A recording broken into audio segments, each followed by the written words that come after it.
I am very excited about our next speaker, and I know that she has a lot of very valuable information to share with us. And so I am going to go straight over to Natalie Eno, who is going to introduce her. Hi, can you hear me? Yep. Great, great. Hello, everyone. I'm Natalie Eno, and I am so happy to be here with all of these wonderful family leaders, and it's great to see familiar faces. You truly are the game changers and the hand raisers that make the difference for our families. And I really feel honored to give and have this responsibility of introducing the keynote speaker today.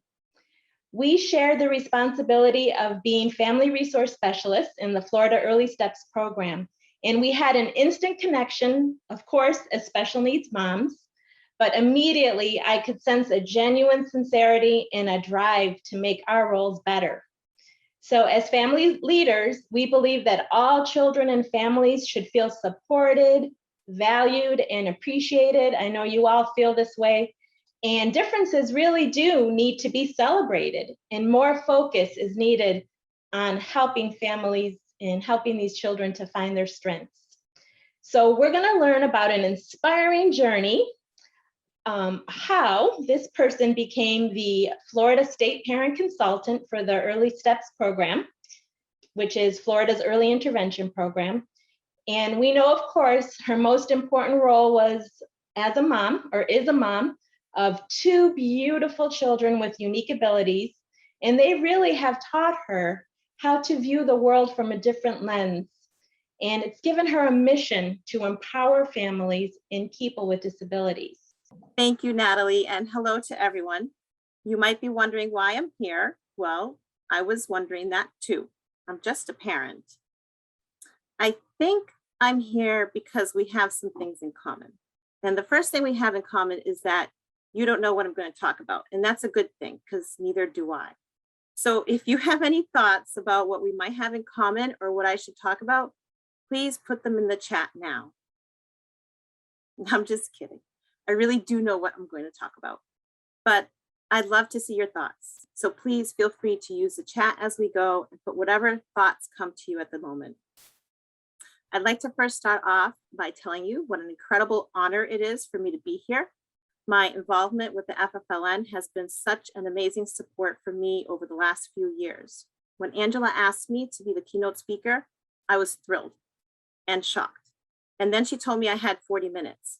And now I'm thrilled and shocked, and I'm going to talk real fast. So let's get started. My name is Marisol, as Natalie mentioned. I am the State Parent Consultant for the Early Steps State Office. And Early Steps, for those who don't know, is the early intervention program for children up to the age of 3 who have a disability, a delay, or an at-risk condition. An at-risk condition really just means that they're at an increased likelihood of having delays. My role is to ensure family input and involvement at the state level in all activities related to the program, which includes technical assistance to family resource specialists across the state. So though I'm relatively new to this position, I have 6 years experience as a family resource specialist in one of our 15 local offices. Prior to having children, my work experience revolved around sales. I worked in banking, lending, and investments. I even sold yellow pages in my 20s. Does anyone remember what that is? That job didn't last for too long, needless to say. And I didn't quite expect to be here today, but there's no other place I'd rather be.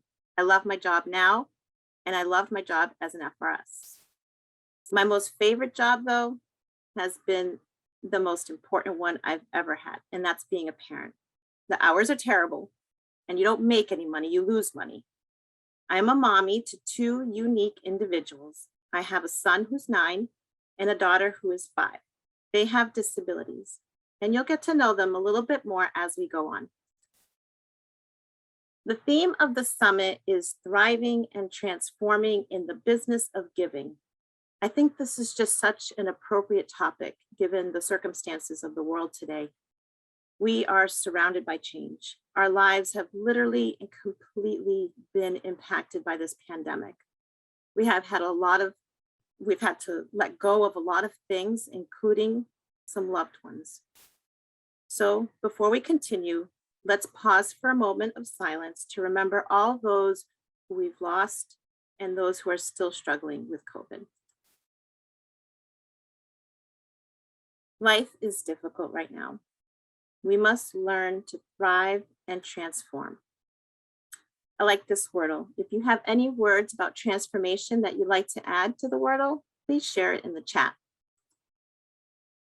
In my presentation, I want to discuss and frame my stories in the theory of transformative learning, most closely associated with Jack Mezirow. Mezirow was a professor at Teachers College and Columbia University, was an adult learning and literacy theorist whose work spanned decades and whose efforts in adult and community development earned him international renown. He focused on both individual transformation and social justice. His refined theory of transformative learning is noted for its practicality and accessibility. I'm not going to get too deep into Mezirow's theory, but I will explain each phase using examples from periods of my life. These are Mezirow's 10 phases of transformational learning. It's important to note that there are other theories that talk about transformation. This one does a good job defining my transformation. I like this theory because it has helped me to reflect on, to evaluate, and to frame my own experiences and my learning process. So the way I see it, transformative learning is easy to understand professionally, but hard to endure personally. Here's a nice diagram for those of you who are more visual learners. I was introduced to this theory by my husband, who is a doctor of adult learning.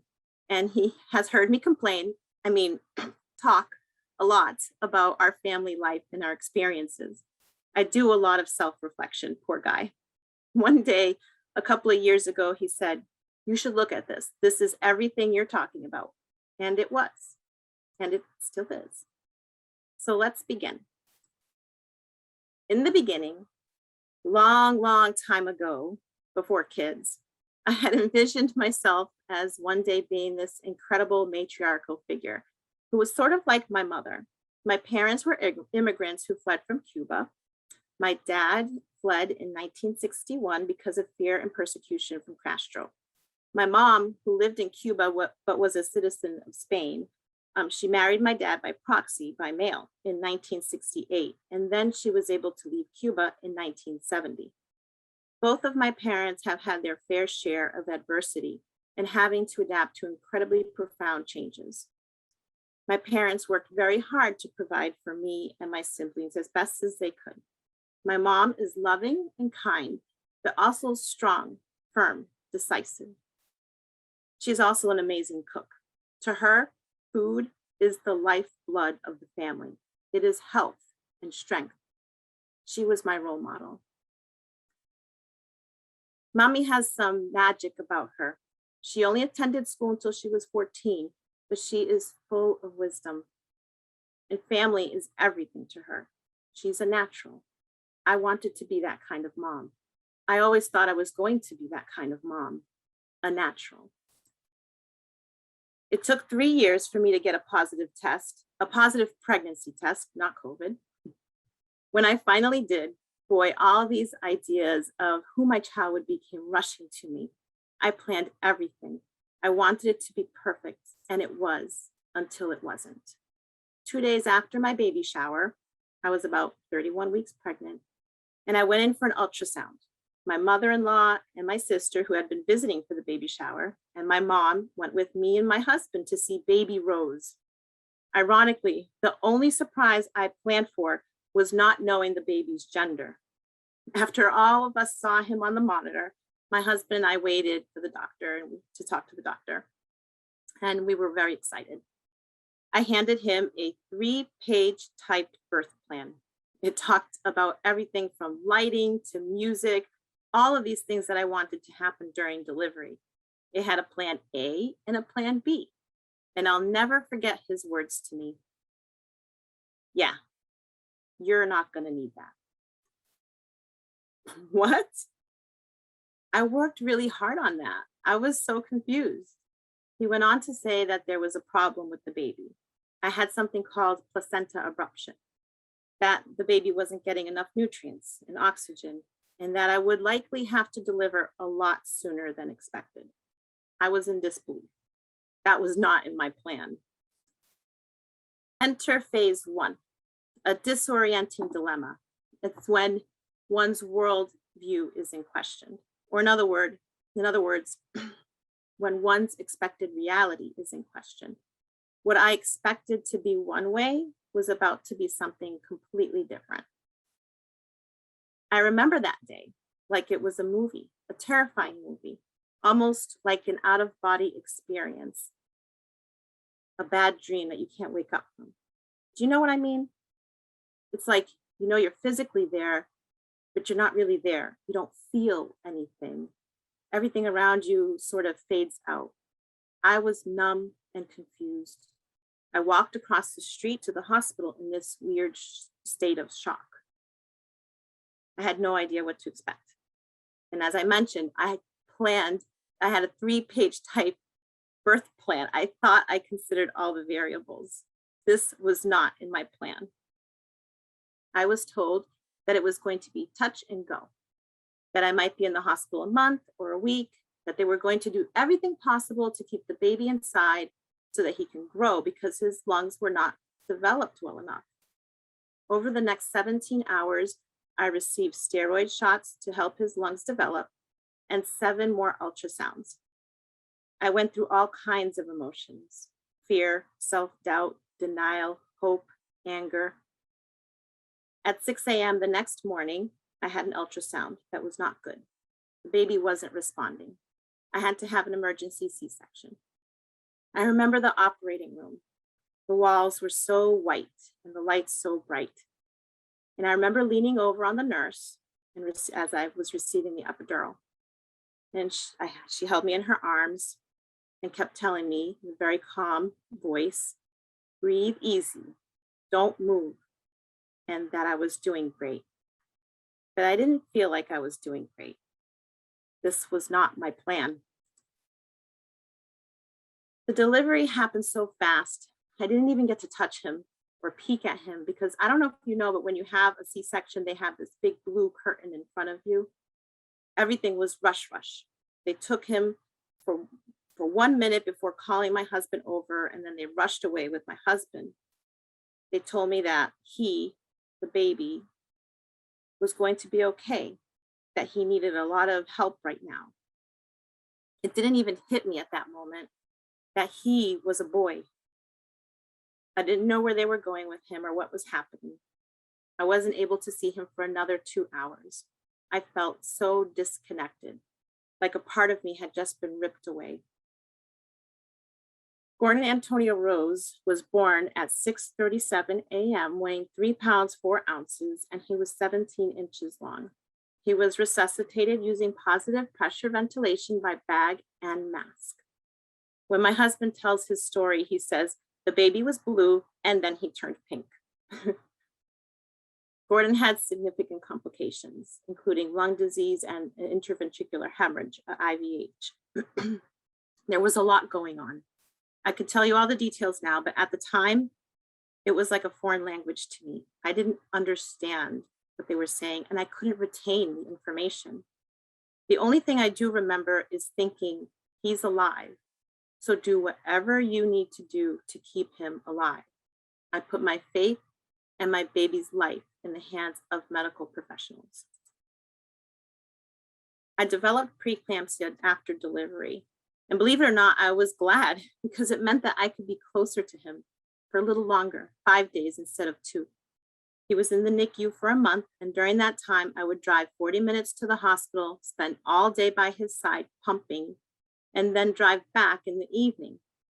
I remember those drives to and from the hospital.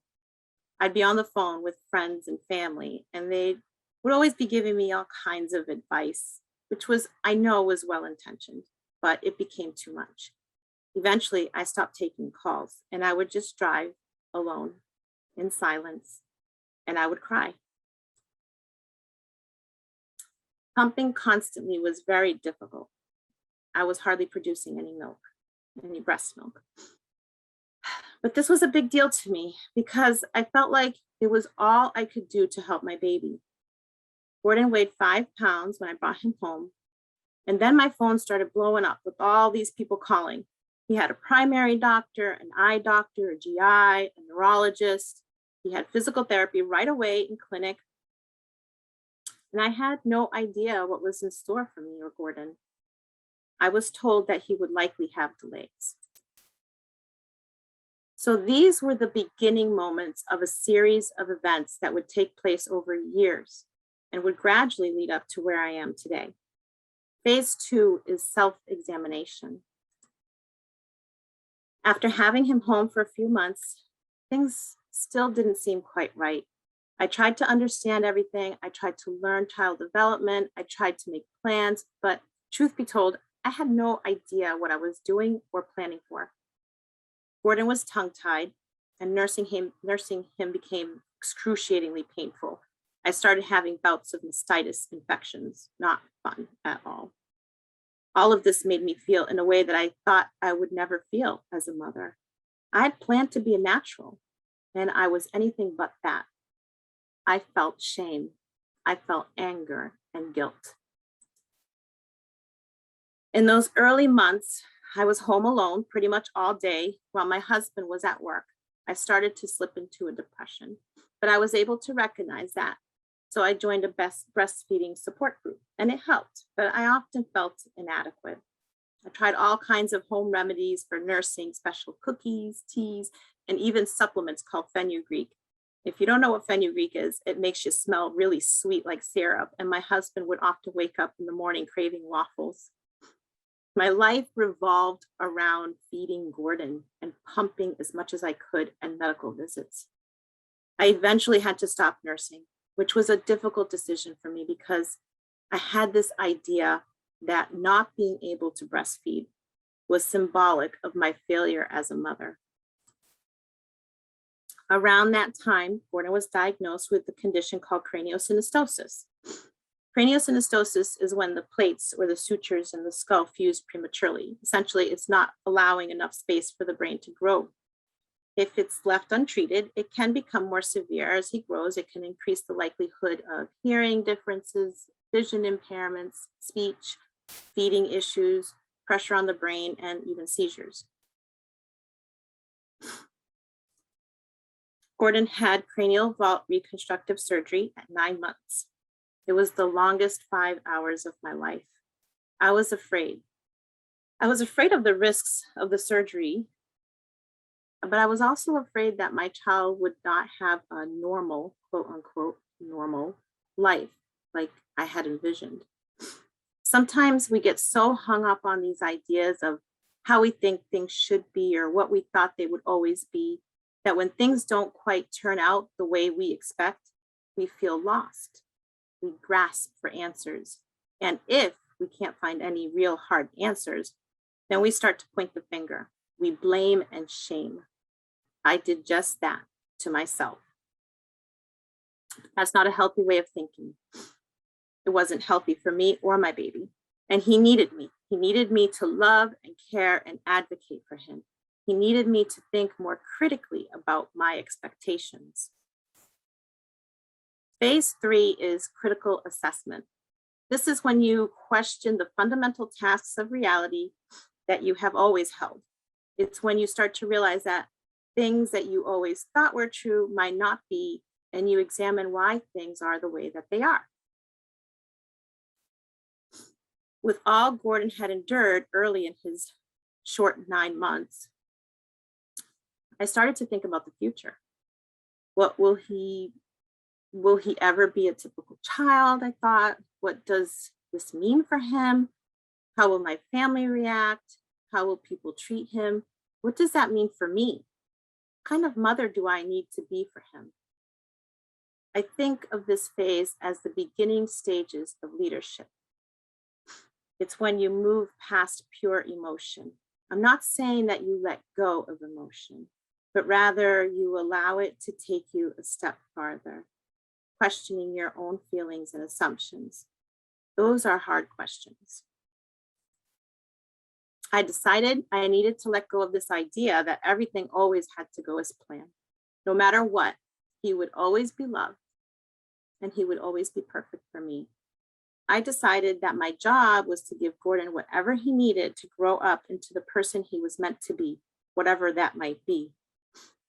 Around that time, I was trying to transition Gordon into more solid food, but it was challenging and scary. And several times I had to use a Heimlich maneuver on him. Gordon was diagnosed with dysphagia and silent aspiration. He also had a lot of sleep issues. So if you can imagine, I was overwhelmed and exhausted. This is when I actually started early intervention with Early Steps. And that helped ease some of the stress because services took place in my home. Phase 4 is recognition of one's discontent and the process of transformation, and that the process of transformation are shared. It is understanding that people are going through the same things that you're going through and that they can help you and you can help them.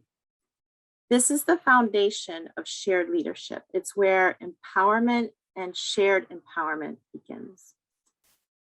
So now I have this new idea of what my role is as his mother. I wanted to shape his environment to best suit him and provide every opportunity for him to learn, thrive, and be happy and healthy. But how do I do that? I was still addressing developmental delays and his health issues, plus my own feelings of uncertainty and insecurity, and self-doubt.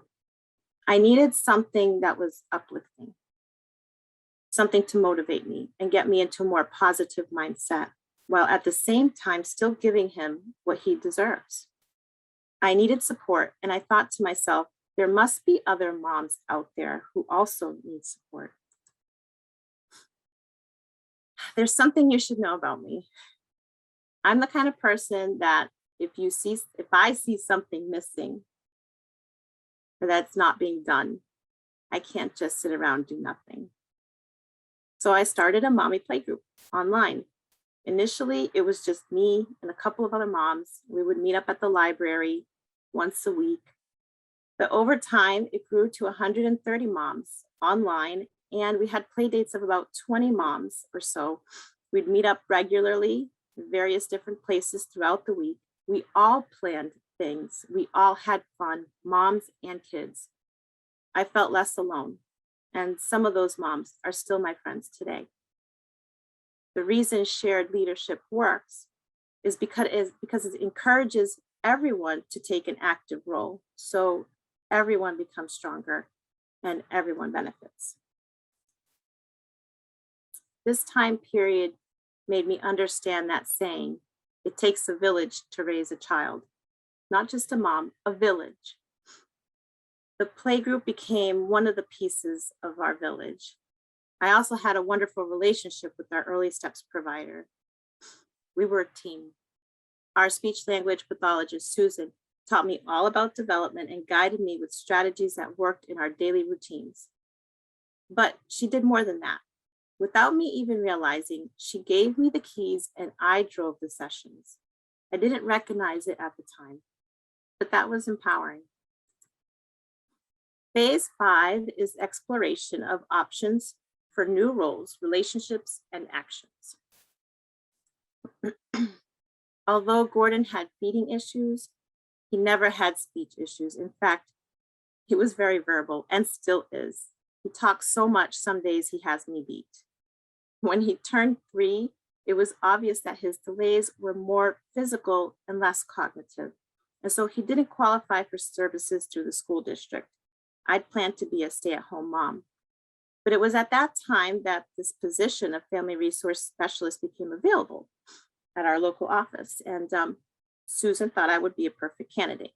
So she explained to me that daycare environment would be good for Gordon. He had some separation anxiety. It would help him with that. And he needed a little help with social skills. So I think she also recognized that I needed time as well. She encouraged me to apply and I welcomed her help. So I applied for the job. I didn't have anything to lose.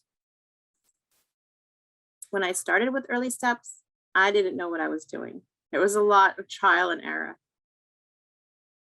At events or meetings, I would always introduce myself as just a parent. Family leader was not in my vocabulary, much less a personal goal or attribute that I even saw in myself. I was good at connecting parents, connecting with them, empathizing and supporting them. And I was good at finding information. I was resourceful. I've always been a resourceful person. I had no idea how many lessons I would learn in this journey as mom and advocate. One of the first lessons that I learned in parenthood is that things sometimes don't go as planned. Life is messy, and that's okay, because it's those messy moments, those are opportunities to learn about ourselves and the world around us. And then there was another disorienting dilemma. See, the path to transformation, just like the path to success or coping or grieving, it's not the same for everyone. Sometimes you might have to revisit a step a time or two. Sometimes you might have to start all over. I've always had tonsil issues, and I was finally going to get them removed. I wasn't looking forward to it. Tonsillectomy as an adult, I've heard, is extremely painful. But there I was in the hospital, in my hospital gown, waiting for the doctor to bring me back. And the nurse came in and she said she had some bad news and some good news. She proceeded. The bad news is we can't do the surgery. This was the first time in all her years of nursing that she had to deliver this news. My husband and I were confused. Okay. It turns out I was pregnant. So I left the hospital that day with my tonsils intact and a bun in the oven. I had only been working about a year or so when I found out I was pregnant. And I was nervous because at my age and my previous pregnancy, it put me at a high risk for complications. But I learned some coping skills, and I thought this time would be better. I would be better prepared for the unexpected. Still, I wanted to minimize any surprises. So that meant I wanted to know the gender, and I wanted to have additional testing done. One of the things that Marisol made clear is that the steps don't necessarily happen in order. Life is messy, and so is transformation. The process of transformative learning can repeat itself, and phases can happen more than once. Life is not linear, it is organic. We create our lives symbiotically as we explore our talents in relation to the circumstances they help create for us. I love that. I was thrown off track again, and I found out that my baby would be born with Down syndrome. This was another disorienting dilemma. So this process of transformation can run concurrently, multiple transformations. Life is messy. I'm going to continue on to step 6, which is action planning. So stay with me. My life is messy. I hope that this presentation isn't. So let's keep going to action planning. Most pregnancies with Down syndrome are terminated. That was an option for us. My doctor assumed that because we had additional testing done, that that's what we would choose. But I decided that I wanted this child. Of course, I went through all kinds of emotions: denial, blame, shame, anger, fear, guilt. I also understood that deciding to have this baby meant that I had to have a plan, but not one that didn't allow for flexibility. I remember thinking to myself during this time that this is where I'm meant to be. So I was determined to use my talents, the talents I had in relation to the circumstances. I learned about Down syndrome and I joined the local organization, which is Minnesota Buds. I attended their first meeting in February, and all the members were so welcoming that I immediately knew we had found another part of our village. Evelyn Maria Rose was born full term via C-section on June 9th, 2016, weighing 5 pounds, 6 ounces. She had a minor heart condition called an atrial septic defect, an ASD, but otherwise she was very healthy. But life being messy, when Evelyn was a baby, Gordon needed yet another cranial surgery. Thankfully, we weathered that storm well. This was just another disorienting dilemma. Each disorienting dilemma became more manageable because I had more confidence in my ability to get through it. I learned how to ask for help, and I understood that my plans occasionally needed to be revisited, reevaluated, and possibly reworked. Phase 7 is knowledge acquisition. Knowledge is powerful. Just as I did with Gordon, I examined myself. I'm a very self-reflective kind of person, but as a mother, I did a lot more questioning a lot more questions that were very complex. And because I'm reflecting on the things that I do and how they will impact the little humans that I'm raising. I questioned my ideas, my understanding, my preconceived notions, and the biases of disabilities that I carried with me. I sought to be informed. My career helped me in this process of transformation. It helped me to acquire knowledge and skills. And I realized that I had a lot to learn. Yes, life is messy, but look at that face. It's perfect. Meanwhile, my firstborn continues to grow and develop, but continues to have some challenges. Around age 6, Gordon was diagnosed gifted and autistic. I cried out, probably out of both relief and fear, but it didn't take long for me to realize that this diagnosis didn't change him. Gordon is who he is, and his disability is a part of his identity, but it doesn't completely define who he is. He's perfect for me. Phase 8 is trying new roles. I became much more involved and engaged in organizations and groups that supported educating and empowering families of children who have special needs or disabilities. Regardless, I would still introduce myself as just a parent. If I remember correctly, I think that's how I introduced myself to Angela, and she was quick to correct me. I knew I was a leader in my family and even among my friends.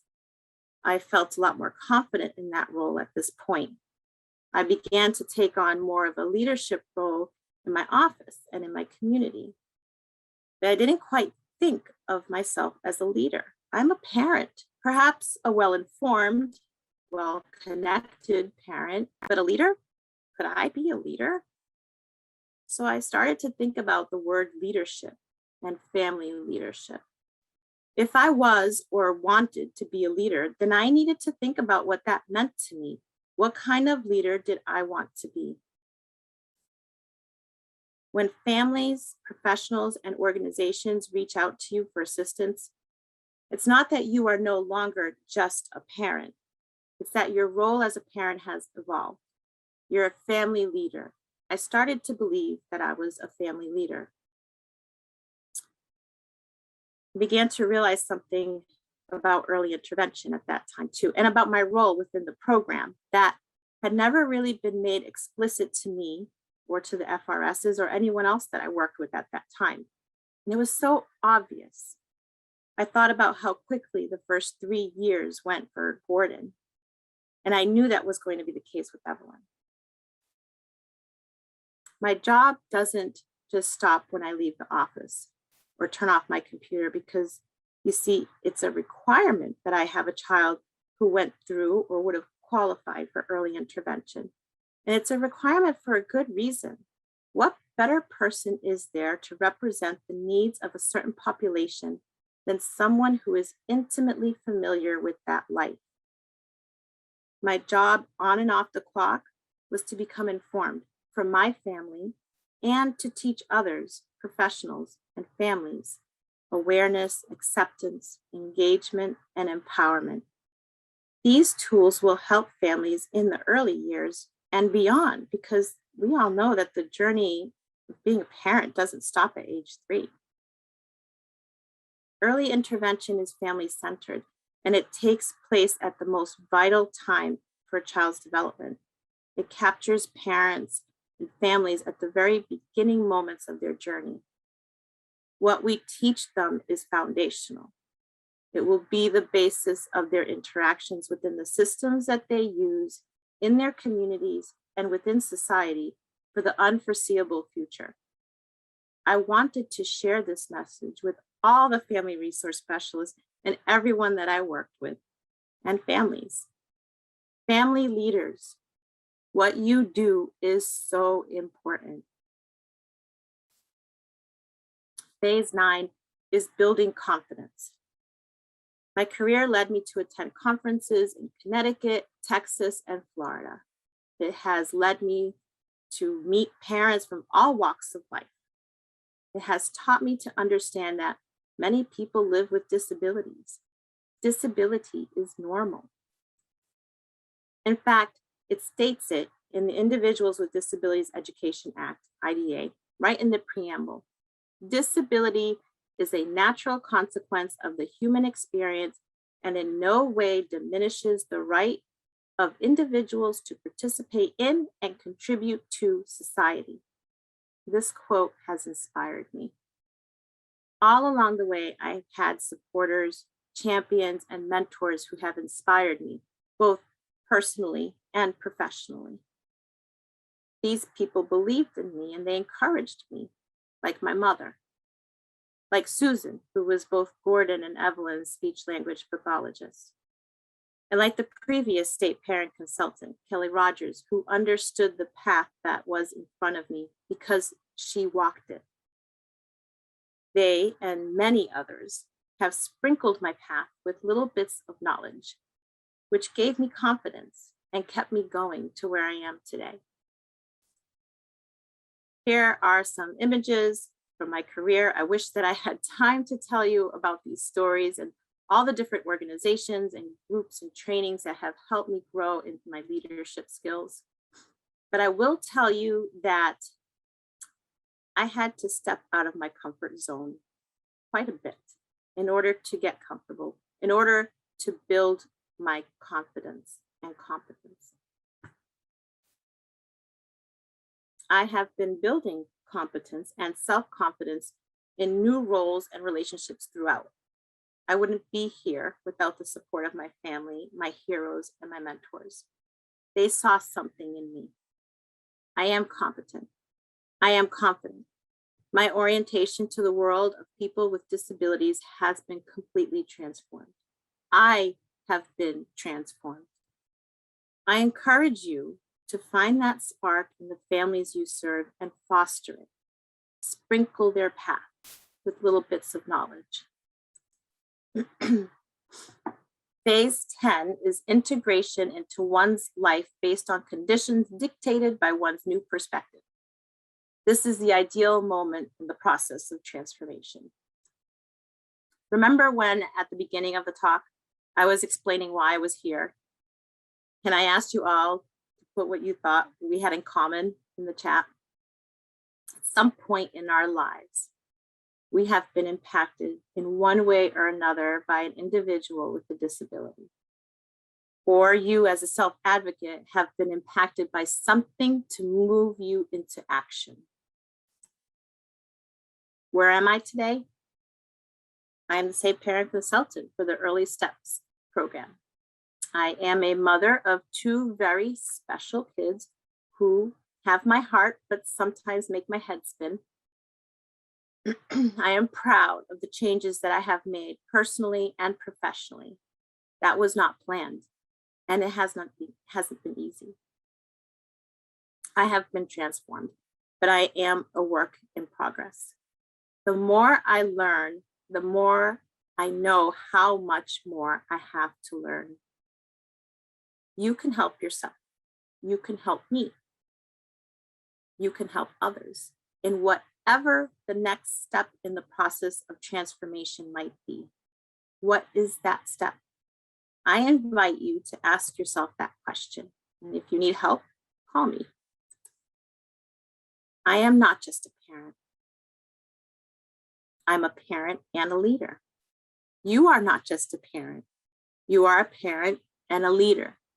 No parent is just a parent. When your baby looks up at you or reaches out for you, they are looking up to you. They are reaching for your sprinkles of knowledge and encouragement. You are their world. Professionals and champions in the audience, you are not just case managers or a provider or an administrator. What you do and how you do it impacts families in ways that are probably unimaginable to you. Know that parents need to be involved and they want to be involved. They're not just parents. They are the ones who have the greatest impact on their child's health, growth, and well-being. Trust them. Trust that they know their children. Empower them. Adults with disabilities, we need your voices. What can we do better? Call me. I will leave you with this last image. Everything in this photo is real, and it was not edited. The stone is real, the trees are real, the sky is real, but doesn't it look odd? Kind of disorienting. What if you simply change your point of view? Look at the photo upside down. I'll help you out. What do you see now? I want you to remember this image. And the next time you have a disorienting dilemma, challenge yourself, question your point of view, get uncomfortable, seek information, learn from others, use your talents, grow, thrive, and transform. Thank you.